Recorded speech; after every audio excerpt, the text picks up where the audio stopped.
There we go.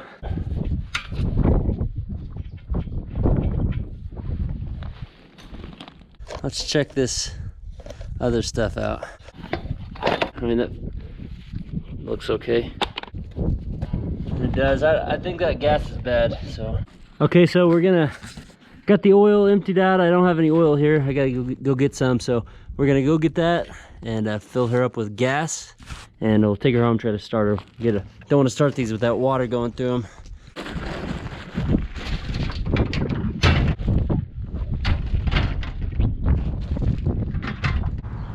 New oil.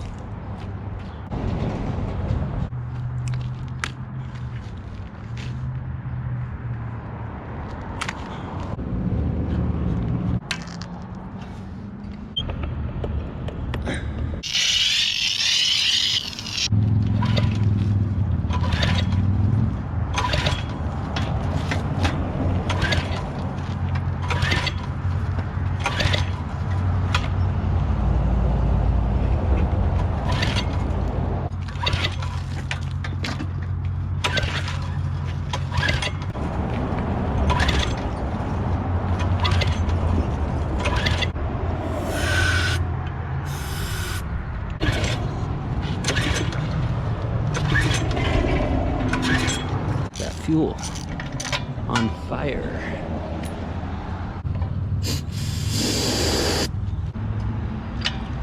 There we go. There we go.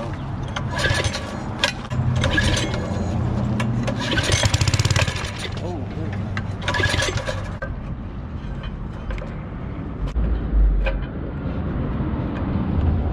little piece is coming off. That's not a good sign typically.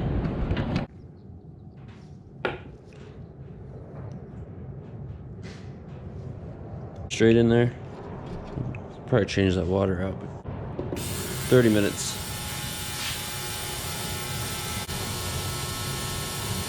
So we're gonna take this out, get all the holes and everything.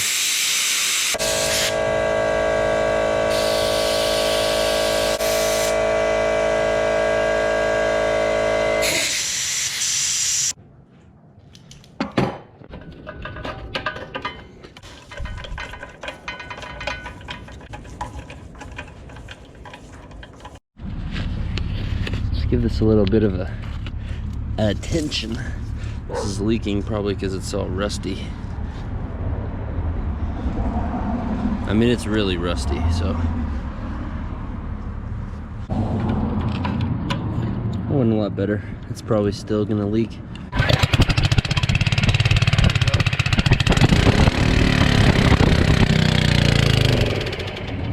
And it died. Why did it die?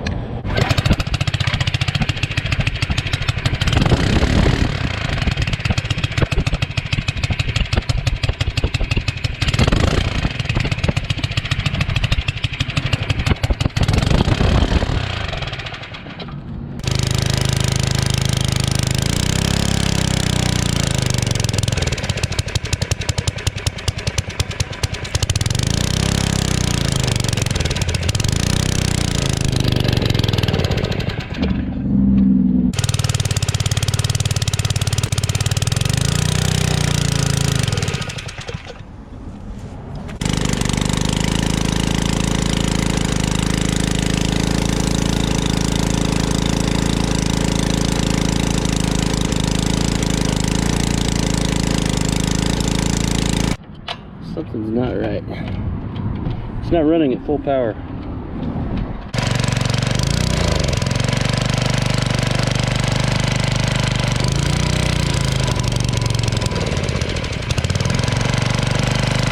I was tinkering around with the carburetor and broke this guy off. That's the choke little. This is a horrible design.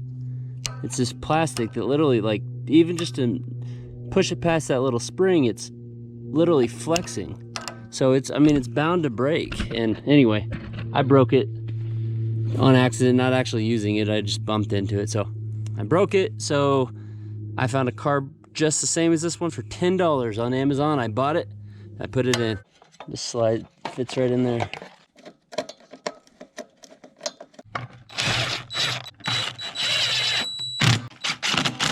ready for this thing to work. Okay, let's take her home and give her one more shot.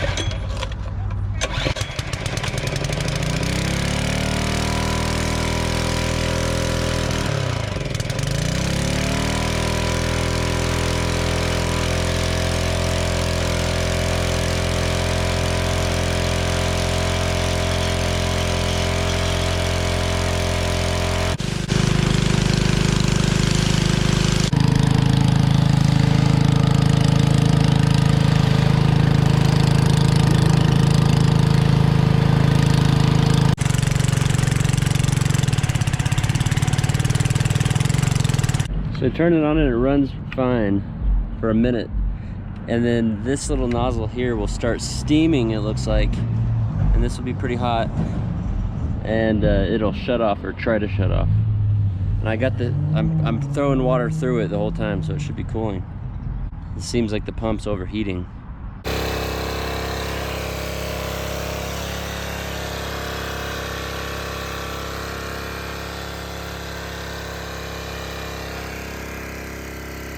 Got the motor running, seems to be running really nice, but something's wrong with the pump. It's pressurizing the water, but this is getting super hot.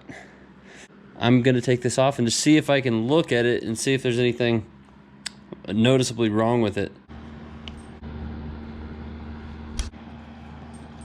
It's a slow process, but what a gorgeous day outside.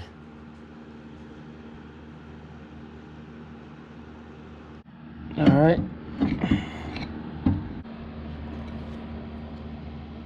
Yeah, there you go. You see that bearing is just in pieces. So there's a problem right there. Yeah, see there's a lot of gouging in that. I'm assuming it's just from wearing on these really weird. Bearings are important. I mean, yeah, it's just for total destruction in here.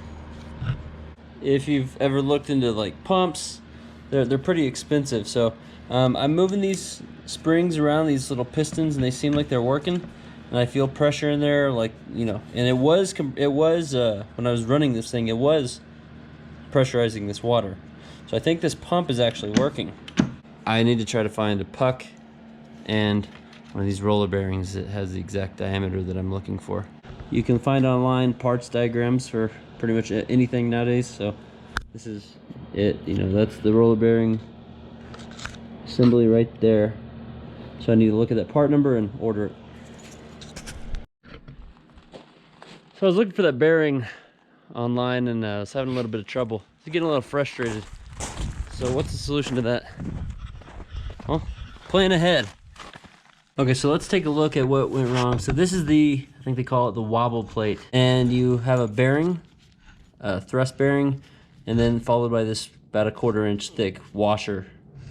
And those go in there like so. And whenever this spins from the engine shaft, this thing kind of wobbles around.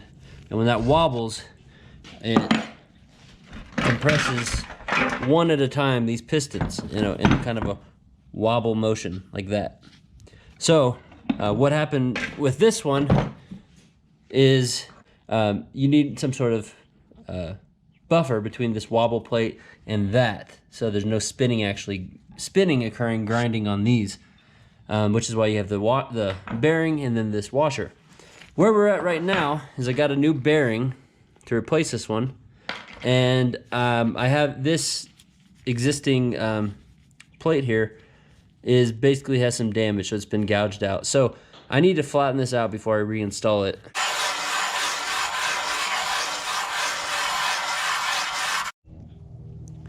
Okay, so I kind of got it ground down a little smoother. I think it's gonna probably be fine.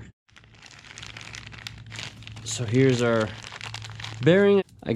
So the bearing that broke was like Probably just because they don't make it anymore or whatever, but it was like 150 bucks on a couple websites finding like the real bearing. I found a 2-pack, and it comes with washers for, I think it was $6. We only need one, and we don't need the washers.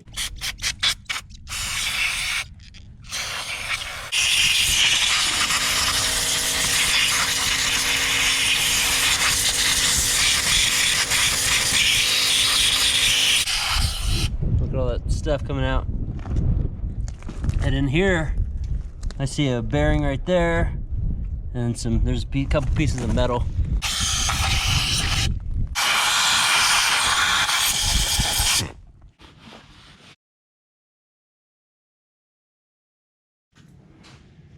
So here's our bearing.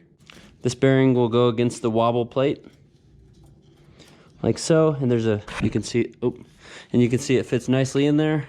And then this, I'm just gonna call it a thick washer, will go like so around that. And now you can see that this bearing will freely spin, or this washer will freely spin. The bearing will spin. That basically means that this plate can stay still while the engine is spinning. Almost screwed up and put this on without the O-ring. Fits nicely right there.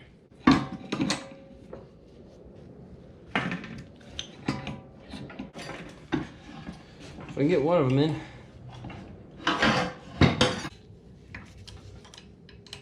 Let's make sure our O-ring is still in place. Yep, it's still seated.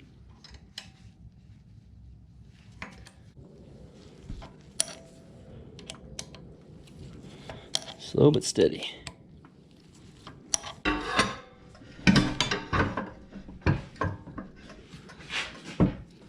Give her a good prying. Wonder if some of those threads are stripped or what. It must be stripped. There we go. I think we're starting to get some better threads in there.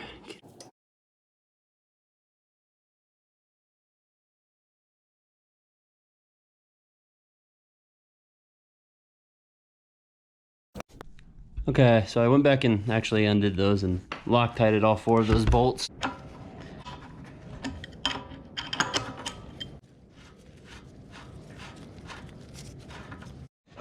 Okay, so this is crankcase oil for a pump. I couldn't find anywhere on the manuals online how much oil to put into this crankcase.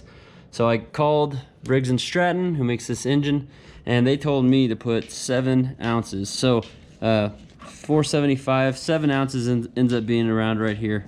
It's a little over 200 milliliters. So basically, if we just put around half this bottle, we should be good. Okay, so I got the pressure washer tipped over on its side. You can actually see in there that that bearing and that plate that we put in. Cap back on.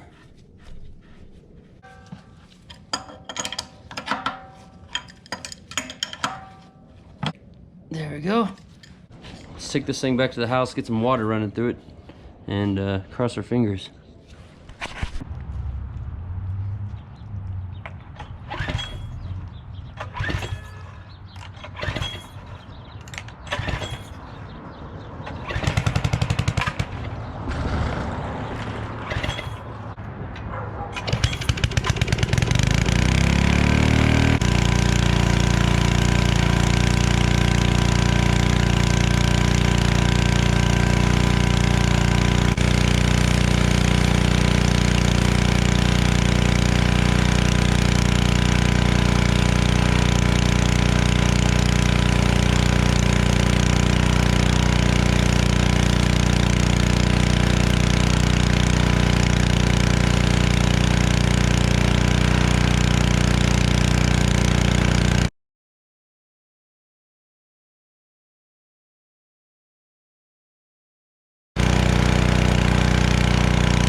All right, it works.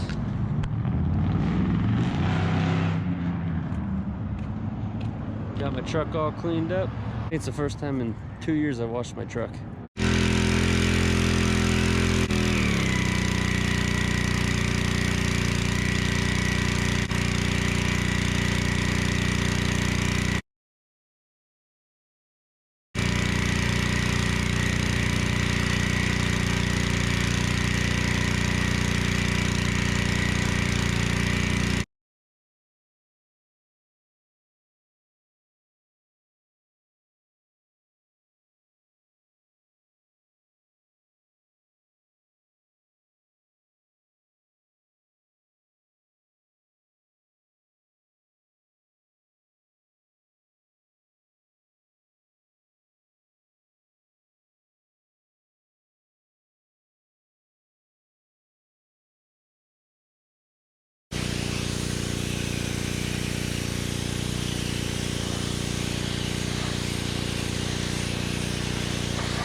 Got a new nozzle and an adapter.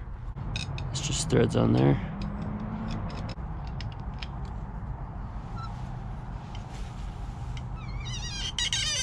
And this just pops in there.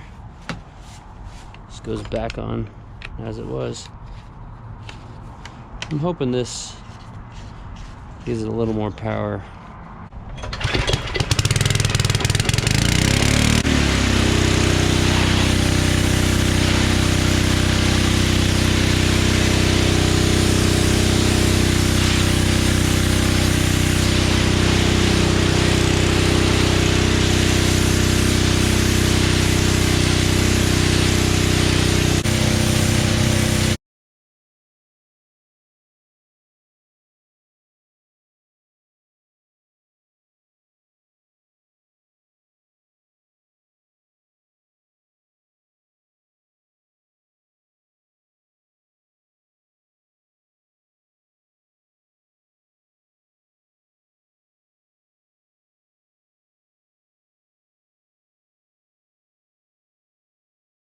All right, so verdict is this thing is actually a pretty good power washer.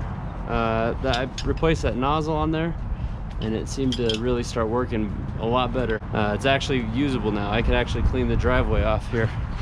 I mean, I kind of just did a real quick little example of a job. Just a real quick example, but it actually is cleaning it. So that was $10 and that was $10.